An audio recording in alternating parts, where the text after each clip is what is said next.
Hello friends, आप सभी का हमारे यूट्यूब चैनल पर स्वागत है। जैसा कि आपने हमारी पिछली वीडियो में देखा था कि हम छंद पढ़ा रहे थे, छंद को ट्रिक के माध्यम से बता रहे थे। तो आइए आज भी हम अलंकार को ट्रिक के माध्यम से और विस्तार पूर्वक जानें। यदि आप हमारे पिछली वीडियो को ना देखे हों तो नीचे डिस्क्रिप्शन में लिंक दिया गया है, वहाँ से आप देख सकते हैं। यदि आप लाइक न किए हो तो लाइक भी कर दीजिए और सब्सक्राइब न किए हो तो सब्सक्राइब भी कर दीजिए। तो चलिए ठीक है, तो हम आज जो है अलंकार को पढ़ेंगे कि अलंकार क्या होता है। तो आइए देखिए अलंकार क्या होता है। अलंकार सबसे पहले हम ये जानेंगे, एग्जाम में पूछा जाता है कि अलंकार के प्रवर्तक कौन है या प्रतिपादक कौन है। तो अलंकार के प्रतिपादक कौन है? आचार्य भामाजी हैं। तो अलंकार के प्रतिपादक कौन है? आप तो जान गए होंगे कौन है, आचार्य भामाजी। ठीक है, तो अलंकार को कितने शब्दों से मिलकर बना है? अलंकार दो शब्दों से मिलकर बना है, अलम धन कार। अलम धन कार, अलम मतलब होता है अलंकृत, कार मतलब करने वाला। अलम मतलब अलंकृत, कार मतलब करने वाला। क्या है कि अलंकार मतलब क्या होता है? अलंकार दो शब्दों से मिलकर बना है, अलम मतलब अलंकृत, कार मतलब करने वाला। तो अलंकार की परिभाषा हम थोड़े देंगे कि अलंकार क्या है। काव्य की शोभा बढ़ाने वाले तत्वों को अलंकार कहते हैं। काव्य की शोभा बढ़ाने वाले तत्वों को अलंकार कहते हैं। कहा जाता है कि जिस प्रकार से स्त्री अपने सौंदर्य में वृद्धि करने के लिए आभूषणों का प्रयोग करती है। किस चीज का प्रयोग करती है? आभूषण का ना। जिस प्रकार से आभूषणों का प्रयोग करती है, और उसी प्रकार साहित्य में कविता के सौंदर्य में वृद्धि करने के लिए किस चीज का प्रयोग किया जाता है? अलंकारों का प्रयोग किया जाता है। एक बार आप फिर से सुनिए, अलंकार क्या है? जिस प्रकार से, तो सबसे पहले हम क्या देखें, काव्य की शोभा बढ़ाने वाले तत्वों को अलंकार कहते हैं। जिस प्रकार से स्त्री अपनी शोभा यानी अपने सौंदर्य में वृद्धि करने के लिए आभूषणों का प्रयोग करती हैं, यानी सुंदर लगने के लिए किस चीज का प्रयोग करती हैं? आभूषण का प्रयोग करती हैं। उसी प्रकार साहित्य में कविता के सौंदर्य में वृद्धि करने के लिए अलंकारों का प्रयोग किया जाता है। ठीक है, तो अब तो आप परिभाषा जान गए होंगे। ठीक है, तो अब अलंकार को हम जानेंगे कि अलंकार को कितने भागों में बांटा गया है। हम क्या लिखे हैं कि अलंकार को दो भागों में बांटा गया है, लेकिन आप सोच रहे होंगे कि तीन भागों में बांटा गया है और जो है लिखा है क्या? दो। तो भैया तीन भागों में बांटा गया है, लेकिन ज्यादातर अलंकार और शब्दालंकार और अर्थालंकार ही पढ़ते हैं, यानी दो पढ़ते हैं। लेकिन हमारा तीसरा अलंकार क्या है? उभय अलंकार है। ठीक है, तो हम सबसे पहले शब्दालंकार और अर्थालंकार के बारे में जानेंगे, फिर उभय अलंकार के बारे में भी जानेंगे। ठीक है, तो शब्दालंकार क्या है? जो शब्दों के द्वारा चमत्कार उत्पन्न होता है। शब्दों के द्वारा जो चमत्कार उत्पन्न होता है उसे हम क्या कहते हैं? शब्दालंकार कहते हैं। ठीक है, तो शब्द और अर्थालंकार किसे कहते हैं? जो देखिए यहाँ क्या है, कह रहे हैं जो शब्द के द्वारा जो शब्द लिखा गया है, शब्द, और ये हमारा आ का मात्रा है, तो ये क्या हो जाएगा? अलंकार। ठीक है, जब इसका हम विच्छेद करेंगे तो हो जाएगा शब्द धन अलंकार। तो यानी जो शब्द लिखा है, तो जाहिर सी बात है ये शब्द लिखा है, तो इसको हम तुरंत यहीं से पकड़ लेंगे। शब्द के द्वारा जो चमत्कार उत्पन्न होता है उसे हम क्या कहते हैं? शब्दालंकार कहते हैं। और भैया यहाँ क्या लिखा है? अर्थालंकार। ठीक है, अर्थालंकार। तो यहाँ हम क्या कर देंगे, जब इसको हम विच्छेद करेंगे तो हो जाएगा अर्थधन अलंकार। तो यानी यहाँ क्या है, इसका परिभाषा ये हो जाएगा कि जो अर्थ के द्वारा चमत्कार उत्पन्न होता है उसे अर्थालंकार कहते हैं। फिर उभय अलंकार को भी जान लीजिए कि उभय अलंकार क्या है। जहां पर शब्द और अर्थ के द्वारा चमत्कार उत्पन्न होता है वहां उभय अलंकार होता है। तो आइए जानिए शब्दालंकार क्या है। शब्दालंकार तो अब जान गए हैं। तो शब्दालंकार को कुल कितने भागों में बांटा गया है, कुल की बात कर रहे हैं। ठीक है, शब्दालंकार को कुल 5 भागों में, यानी शब्दालंकार के कुल 5 भेद हैं। तो अब हम उन 5 भेदों के बारे में हम जानेंगे कि वो पांच भेद कौन कौन से हैं।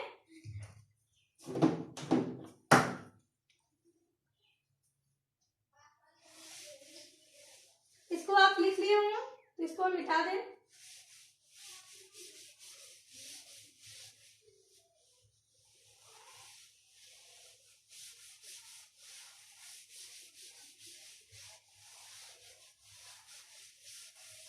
शब्द अलंकार को कुल कितने भागों में बांटा गया है?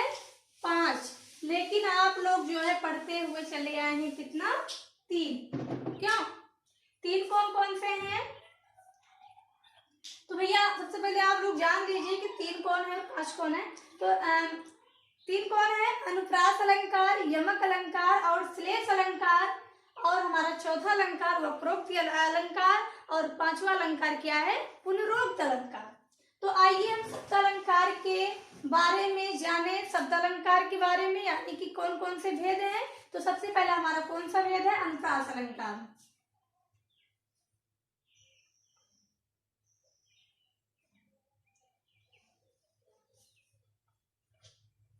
अनुप्रास अलंकार,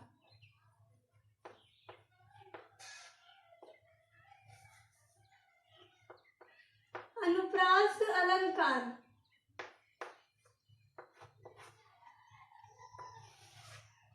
अनुप्रास अलंकार, ठीक है।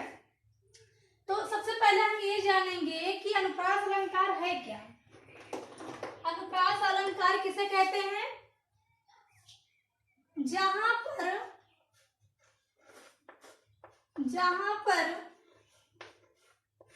एक ही वर्ड बार बार आए, जहां पर एक ही वर्ड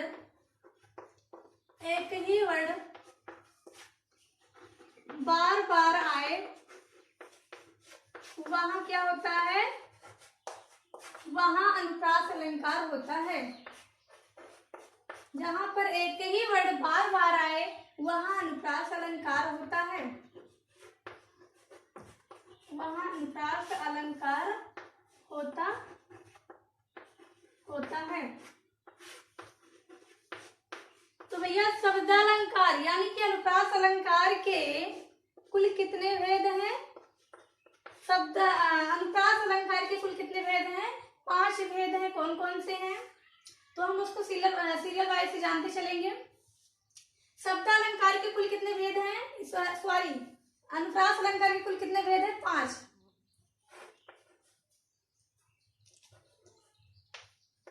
अनुप्रास अलंकार के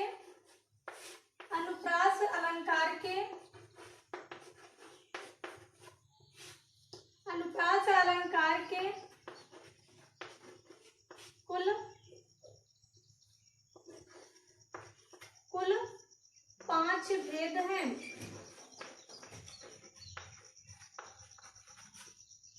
अनुप्रास अलंकार के कुल कितने भेद हैं? 5 भेद हैं। कौन से हैं?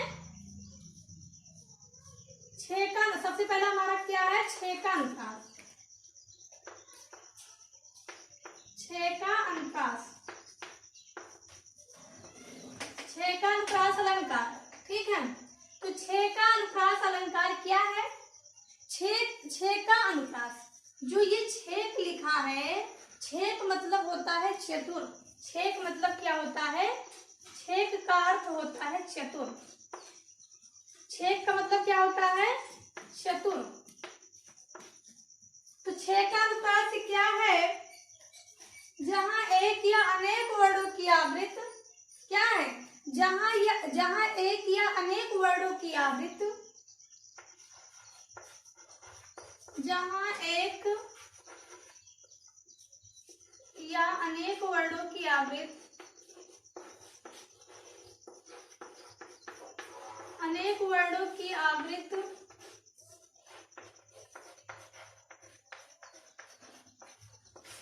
केवल एक बार, केवल 2 या 2 से अधिक बार आए, केवल एक बार, क्या? केवल एक बार आए, जहां एक या अनेक वर्णों की आवृत्ति केवल एक बार आए, जहां एक या अनेक वर्णों की आवृत्ति केवल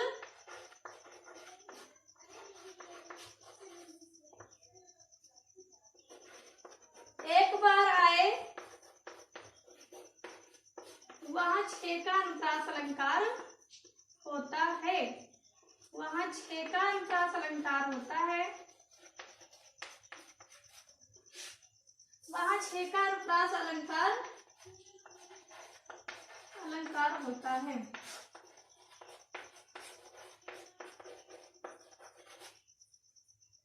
तो छह का अनुप्रास मतलब क्या है? जहां एक या अनेक वर्णों की आवृत्ति केवल एक बार होता है, एक बार आए, वहां क्या होता है? छह का अनुप्रास अलंकार होता है। यानी भैया छह का मतलब चतुर, यानी कि सबसे पहले जो है ये सबसे पहले आ जाते हैं, यानी ये बहुत चतुर है, केवल एक बार आता है। जैसे क्या होता है छह मतलब, जैसे कुछ लोग कहते हैं कि उसको हम छका लिए, ठीक है, तो यानी कि ये जो है उसको सबसे पहले क्या कर लेते हैं? छका लेते हैं, यानी छेक है, यानी चतुर है। तो जहां एक या अनेक वर्णों की आवृत्ति केवल एक बार आए, वहां क्या होता है? छह का अनुप्रास अलंकार होता है। जैसे इसको आप लिख लिए हो तो मिटा दें।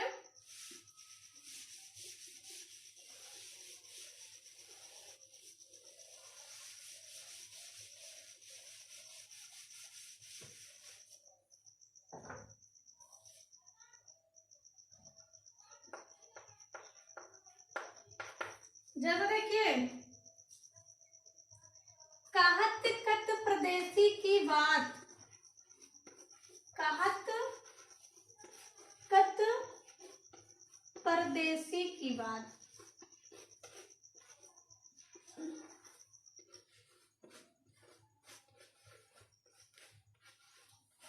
कहत कत परदेसी की बात। अब देखिए यहाँ क्या है? का आया है, क्या आया है? का आया है, एक बार आया है, यहाँ पहले था, उसके बाद में एक लोग फिर आ गए, यानी इसको क्या कर लिए? छका लिए ना। तो यानी इसके अलावा और कहीं तो नहीं दिखाई दे रहा है, लेकिन हमको सीरियल वाइज से मिलना चाहिए, ठीक है। उसमें क्या था? जहाँ एक या अनेक वर्णों की आवृत्ति केवल एक बार होती है, यानी लगातार। तो यहाँ क्या है? का है, फिर का है, ठीक है। तो यहाँ का के बाद में यहाँ तो का नहीं दिखाई दे रहा है, तो यानी कि सबसे पहले क्या है कि एक या अनेक वर्णों की आवृत्ति केवल एक बार होती है, वहां छह का अनुप्रास अलंकार होता है। तो यहाँ हमको का हमको कितनी बार दिखाई दे रहा है? दो बार, यानी कि दो बार, एक तो पहले से था, लेकिन एक फिर आया है, ठीक है। तो इसीलिए हमारा क्या हो गया? छह का अनुप्रास अलंकार। अब हम दूसरा अलंकार क्या पढ़ेंगे? वृत्त्यानुप्रास। वृत्त्यानुप्रास,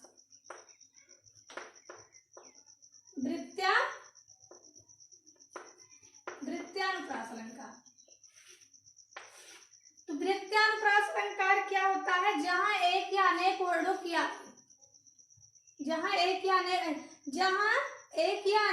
की आवृत्ति बार बार होती है, ठीक है। जहां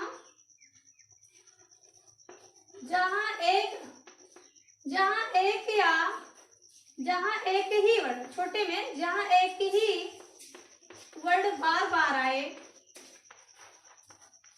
जहां एक ही वर्ड बार बार आए, वहां क्या होता है? वृत्त्यानुप्रास अलंकार होता है, वहां वृत्त्यानुप्रास अलंकार होता है। जैसे कह दिया जाए कि तरन तनुजा तट तमाल तरवर बौछाए, जैसे तरन तनुजा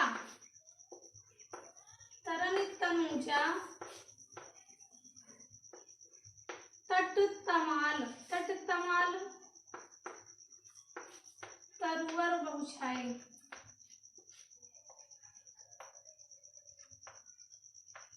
तरवर बौछाए क्या है? तरवर बौछाए, ठीक है। तरन तनुजा तट तमाल तरवर बौछाए, ये तो हमारा पहला उदाहरण था। एक उदाहरण और, जब आप एक और जानेंगे तब समझ में आएगा। जैसे कह दिया जाए, शेष महेश गणेश दिनेश सुरेश हुजाए निरंतर गावे। शेष महेश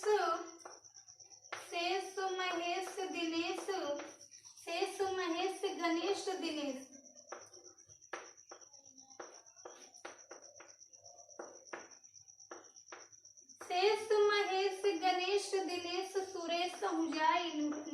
गावे, सुरेशहु जाई, सुरेशहु जाहि, सुरेशहु जाई निरंतर, निरंतर गावे। देखिए क्या है कि तरन तनूजर तट तमाल तरवर बौछाए, आपको जो ये ता मिला है यही ता हमको कई बार मिला है, ठीक है। एक ही वर्ड, ये हमारा वर्ड है, यही वर्ड हमारा बार बार आ रहा है। जैसे कि क्या है कि यहाँ भी है, यहाँ तट, देखिए तरनी ता से तरनी, ता से तनूजा, ता से तट, ता से तमाल, ता से तरवर और बौछाए, ठीक है। यानी तरन ता और यहाँ भी ता है और यहाँ भी ता है, ठीक है। यानी आपको ता कितनी बार मिला है? 5। तो यानी कि जब आपको 3 बार मिल जाए तो वहाँ क्या हो जाता है? बहुवचन हो जाता है, यानी वहाँ क्या हो जाता है? बहुवचन में आने लगता है, यानी कई बार। तो यानी कि यहाँ क्या है? ता वर्ड हमको बार बार मिला है, इसीलिए हमारा यहाँ द्वितीयानुप्रास अलंकार हो गया है। और इसमें आप क्या देख रहे हैं? शेष महेश, शेष, तो भैया यहाँ भी सा है, यहाँ भी सा है, यहाँ भी सा है, और यहाँ भी और यहाँ भी, ठीक है। शेष महेश गणेश दिनेश सुरेश जाए निरंतर गावे, यानी यहाँ पे हमको सा वर्ड की आवृत्ति कई बार मिला है, इसीलिए हमारा क्या हो गया है? द्वितीयानुप्रास अलंकार। यहाँ पर अगर आप न समझे हो तो हमारे कमेंट बॉक्स में आप लिखकर भेज सकते हैं, तो वहां हम जो है समस्या को हल करेंगे, ठीक है।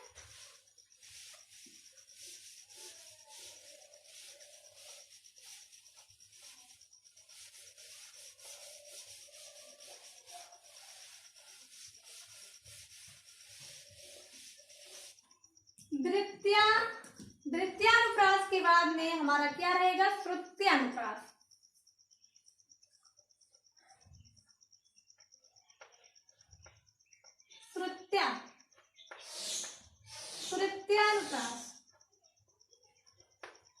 श्रुत्यानुप्रास अलंकार। श्रुत्यानुप्रास क्या होता है? जहां कंठ तालु,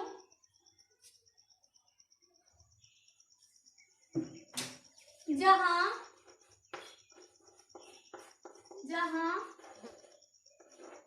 कंठ तालु दंत आदि एक ही स्थान से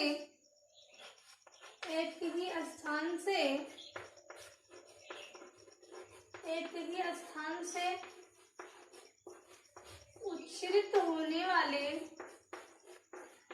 उच्चरित होने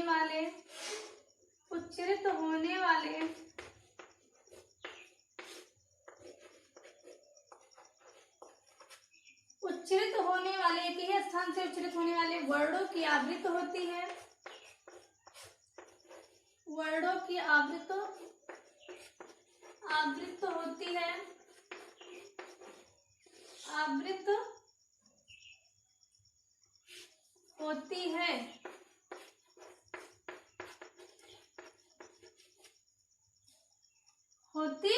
है। जहाँ कंठ तालु दंत आदि एक ही स्थान से उच्चरित होने वाले वर्णों की आवृत्ति होती है, वहाँ श्रुत्यानुप्रास अलंकार होता है। जैसे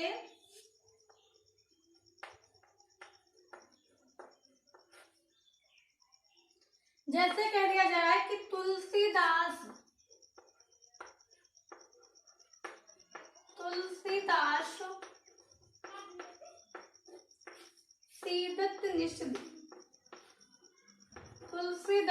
सीदत निष्दिन देखत तुम्हारी निठुराई, देखत तुम्हारी निठुराई,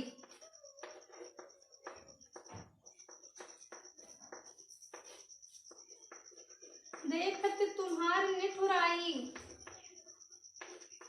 क्या है? तुलसी दास सीदत निष्दिन, देखत तुम्हारी निठुराई, यानी कि हमको यहाँ पे जो सा मिला है कितनी बार मिला है? 1 2 3 4, ये 4 बार मिला है। लेकिन ये क्या है, इसे कौन सा सा कहा जाता है?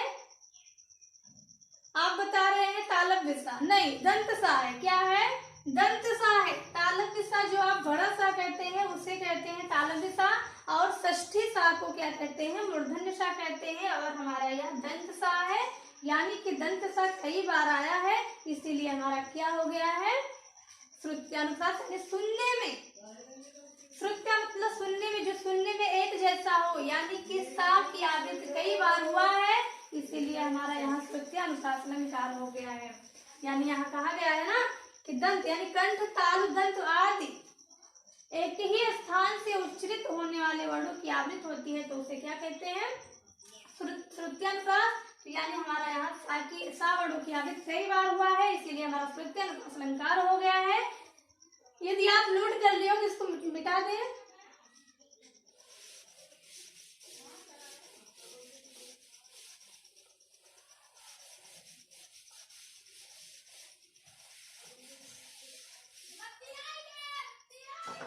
अब क्या है, आप क्या पढ़ेंगे? श्रुत्यानुप्रास अलंकार। श्रुत्यानुप्रास अलंकार तो आप पढ़ लिए, अब क्या पढ़ेंगे? लाटानुप्रास अलंकार। ठीक है, लाटानुप्रास, लाटानुप्रास अलंकार। लाटानुप्रास अलंकार क्या होता है? लाट जो है वो गुजराती शब्द है। कौन सा शब्द है? गुजराती शब्द है। जहां एक शब्द, जहां एक शब्द दो या, जहां एक शब्द दो या दो से अधिक बार आए, दो या दो से अधिक बार आए,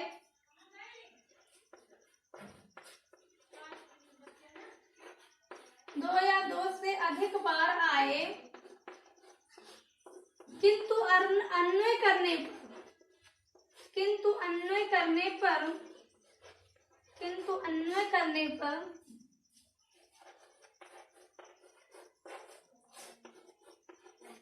अर्थ अलग हो, अर्थ अलग हो, तो वहां क्या होता है? लाटानुप्रास अलंकार, लाटानुप्रास अलंकार होता है।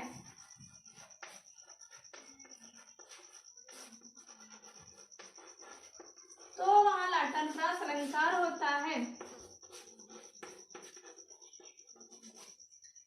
जैसे कह दिया जाए कि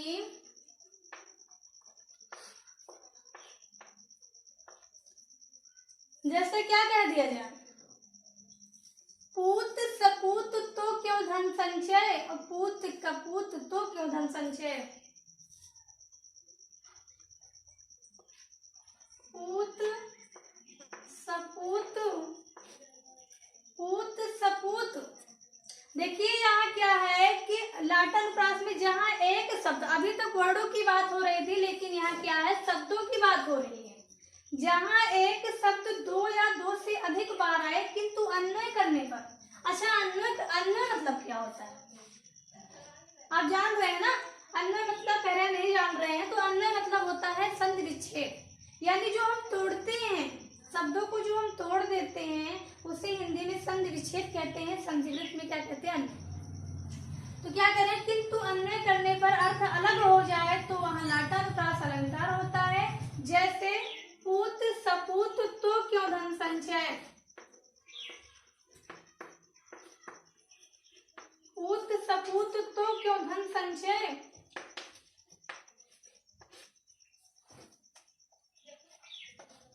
पूत कपूत तो क्यों धन संचय, तो क्यों धन संचय। देखिए यहाँ पूत, यानी पूत मतलब होता है भैया, ये पूत जो है अवधि शब्द है, तो पूत मतलब होता है पुत्र। क्या होता है? पुत्र। क्या होता है? पुत्र। और धन, धन भी हमारा क्या है? यानी पुत्र जो है यहाँ आया है और यहाँ आया है स्लाइड में, और यहाँ भी धन है और यहाँ भी धन है, ठीक है। तो यानी एक शब्द दो या दो से अधिक बार आया, यानी 2 बार आ गया है, तो इसीलिए हमारा यहाँ लाटानुप्रास अलंकार है। तो इसको आप समझ भी लीजिए कैसे क्या है कि इसका अन्वय करने पर अर्थ अलग कैसे है। कह रहे हैं कि पूत सपूत तो क्यों धन संचय, अगर पुत्र सपूत है तो उसे धन को यानी धन को संचने की कोई आवश्यकता नहीं है, क्योंकि वह कमा के खुद खा सकता है। लेकिन कह रहे हैं पूत कपूत तो क्यों धन संचय, अगर पुत्र कपूत है, पुत्र खराब है, पुत्र अगर खराब है तो उसे धन संचने की कोई आवश्यकता नहीं है, क्योंकि वह धन को क्या कर देगा, नष्ट कर देगा। इसीलिए यहाँ पे शब्द वही है, ठीक है। शब्द पुत्र की और धन दोनों है, लेकिन सपूत और कपूत में अंतर बदल दिया गया है, इसीलिए हमारा यहाँ क्या है, लाटानुप्रास अलंकार है। अब आगे आप देखिए अनत्यानुप्रास अलंकार, इसको आप समझ गए होंगे, लेकिन अगर अभी नहीं समझे हैं तो एक उदाहरण इसमें से और देख लीजिए।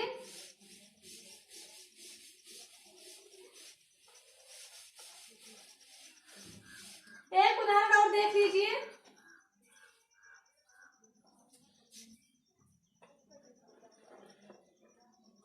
हमको लिख्यो है कहाँ, हमको लिख्यो है कहाँ, हमको लिख्यो है कहाँ, हमको लिख्यो हो कहाँ, है रहेगा, क्या रहेगा, है। हमको लिख्यो है कहाँ, हमको लिख्यो है कहाँ,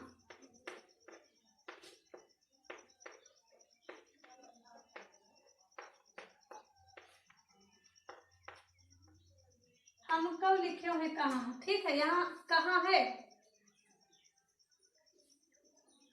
कहाँ, हमको लिख्यो है कहाँ, हमको लिख्यो है कहाँ, फिर कहती है कि हमको लिख्यो है कहाँ। बहुत अच्छा है, जान लीजिए क्यों, हमको लिख्यो है कहाँ, हमको लिख्यो है कहाँ,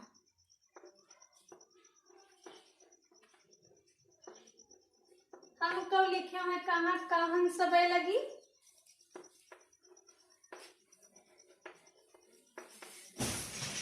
कहन सबे लगी। अब इसको आप समझ लीजिए कि क्या है,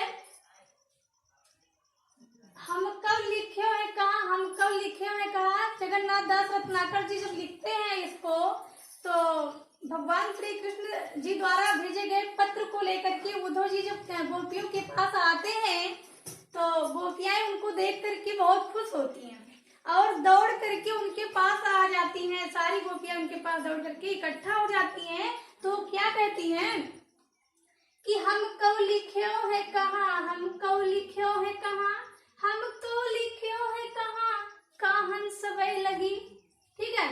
हमको लिख्यो है कहाँ, एक गोपिकाएं क्या कहती है उद्धव जी से कि हे उद्धव, श्री कृष्ण जी ने पत्र में हमारे लिए क्या लिखा है। फिर कह रहे हैं, फिर उधर से एक लोग दौड़ती हुई आती है बगल में उनके उद्धव जी के बगल में एक लोग कहती हैं कि ये उद्धव जी हमारे लिए पत्र में क्या लिखी हैं, हमारे लिए उन्होंने क्या संदेश भेजा है।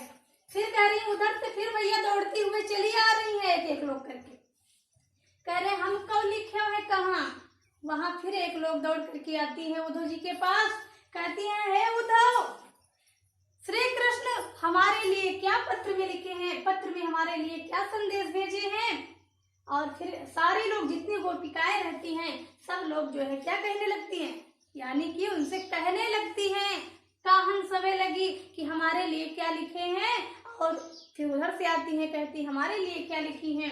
तो यानी कि यहाँ पे अलग अलग लोग, शब्द वही है लेकिन अलग अलग लोग आकर के, अलग अलग गोपियां आकर के क्या कहती हैं कि हमको लिख्यो है कहाँ, हमको लिख्यो है कहाँ, हमको लिख्यो है कहाँ, कहन सबे लगी।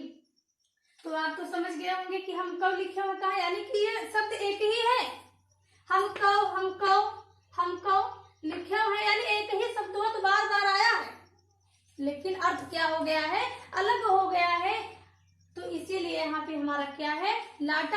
अलंकार है। अब हम अनत्यानुप्रास अलंकार के बारे में पढ़ेंगे। अगर इसको आप नोट कर लिए हो तो इसको मिटा दें।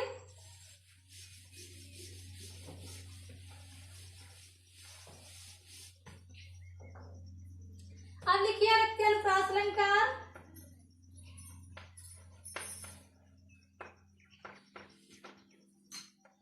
अनत्यानुप्रास अलंकार, अनत्यानुप्रास अलंकार क्या होता है कि जो अनत्यानुप्रास अलंकार होता है, यहां से हम देखेंगे अनत्या यानी जो अंत, यानी अंत यहां हम निकालेंगे क्या, जो अंत में एक समान हो। अनत्यानुप्रास अलंकार जो अंत में बराबर हो, ठीक है, तो क्या हो जाएगा अनत्यानुप्रास अलंकार। तो यहाँ क्या है, जहां पर अनत्यानुप्रास अलंकार जहां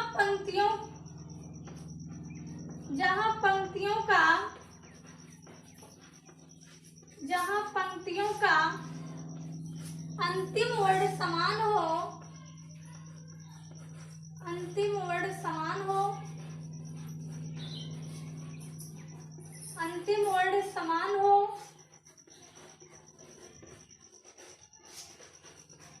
वहां क्या होता है, वहां अनत्यानुप्रास अलंकार होता है। ठीक है, जैसे कह दिया जाए, क्या कह दिया जाए, जैसे कह दिया जाए कि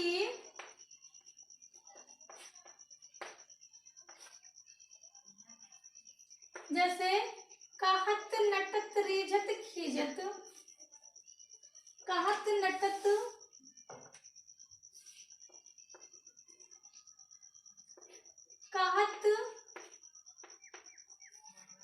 कहत नटत रीझत खीजत, रीझत खीजत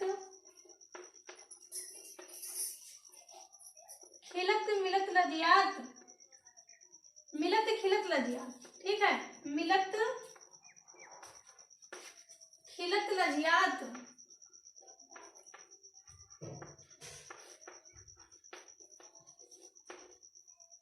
मिलत खिलत लजियात।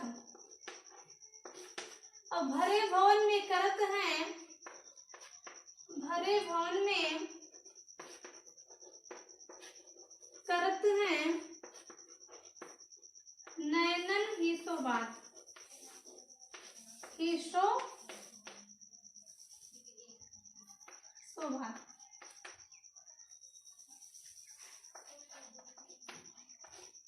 क्या है यहाँ, क्या बताया गया, जहाँ पंक्तियों का अंतिम वर्ण समान हो वहां अनत्यानुप्रास अलंकार होता है। जैसे कहत नटत रीझत खीजत मिलत खिलत लजियात, तो हमको कोई भी पंक्ति हो यहाँ से हमको नहीं लेना देना है, ठीक है, हमको केवल अंतिम वर्ण समान हो, अंत वर्ण जहाँ समान होता है उसे हम क्या कहते हैं, तुक कहते हैं, ठीक है। यानी हमको यहाँ केवल क्या ध्यान देना है, यानी तुक हो, अंत में पंक्तियों के अंत में तुक हो तो वहां हमारा अनत्यानुप्रास अलंकार हो जाता है। जैसे क्या है, लजियात, यानी यहाँ भी था आया है और यहाँ भी था आया है, इसीलिए हमारा यहाँ अनत्यानुप्रास अलंकार हो गया है। और अगले वीडियो में हम यमक अलंकार पढ़ेंगे। अगर आपको हमारा यह वीडियो अच्छा लगा हो तो प्लीज लाइक करिए, शेयर करिए, सब्सक्राइब करिए, ज्यादा से ज्यादा शेयर करिए। Thanks for watching.